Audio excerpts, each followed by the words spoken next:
পিঞ্জরে বসাইয়া খোদারে কাতরে করো রে তার প্রার্থনা এই দেহ পিঞ্জরে বসাইয়া খোদারে কাতরে করো রে তার প্রার্থনা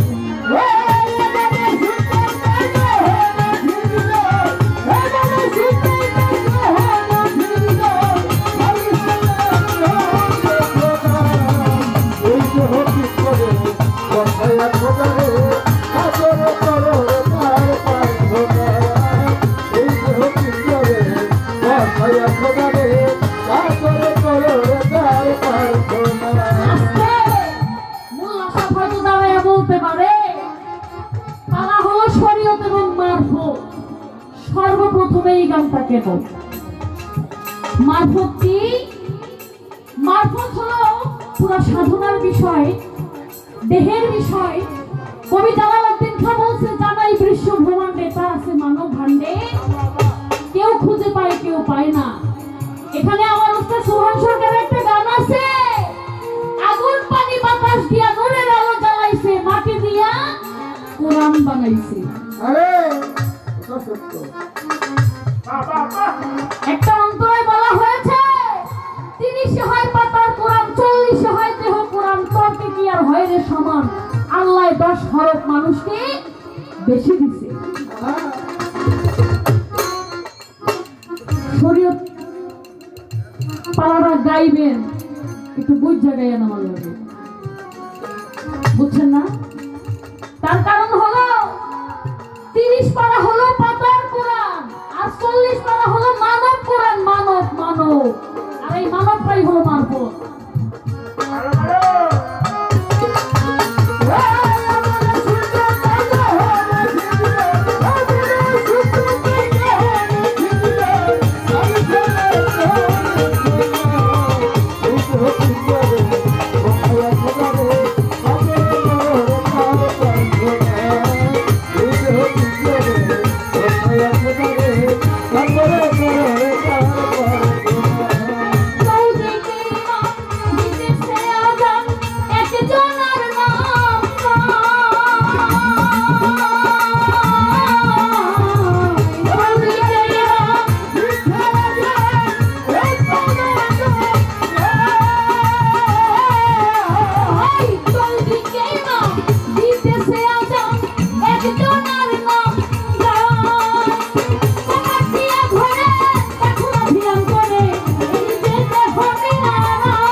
আমি আমার গানের প্রথম অন্তরায় বলেছি, চৌদুকে ইমাম দিতেছে আজান, এক জোড়ার নাম গায়, কপাট দিয়া করে দেখো না ধ্যান করে, এই যে দেহুমি না দিনে নবী মুস্তাফায় পর্বত গাহেরায় পেয়েছিল তার নিশানা। আমি আমার গানের দ্বিতীয় অন্তরায় বলেছি, হস্ত আর পদ করণে ধৌত, চক্ষু সুবর্ণ নাসিকা দান সুভ্রমণ সুকথা শ্রবণ সুদর্শন সদ্ভাষা মন পরিষ্কার হইলে তোমার আমার হুজুর দরকার লাগে না। আমার এখানে আপনার কাছে জানার বিষয় থাকবে, আপনি আমাকে বলবেন আমরা যদি পবিত্র থাকি, আমরা যদি পবিত্র থাকি না, আমরা যদি অপবিত্র থাকি তাহলে আমাদের হুজুর দরকার আছে কিনা? আমরা যদি অপবিত্র থাকি তাহলে আমরা উযু করব, কিন্তু আমরা যদি পবিত্র থাকি তাহলে আমাদের উযু গোসলের দরকার আছে কিনা? তার কারণ বড় পীর আব্দুল কাদের জিলানী এক উযুতে 40 দিন নামাজ পড়েছে। আপনারা বুঝতেছেন আমার কথা? কষ্ট হচ্ছে বাবা? বলেন বলেন। বড় পীর আব্দুল কাদের জিলানী তিনি এক উযুতে 40 দিন নামাজ পড়েছে। আমার জানার বিষয় সেটা কিভাবে, তার কারণ কি? বড় পীর কি খায় নাই, আগে নাই, মুতে নাই, সবই করছে, তাহলে তার নামাজটা কিভাবে হইল?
খোদারে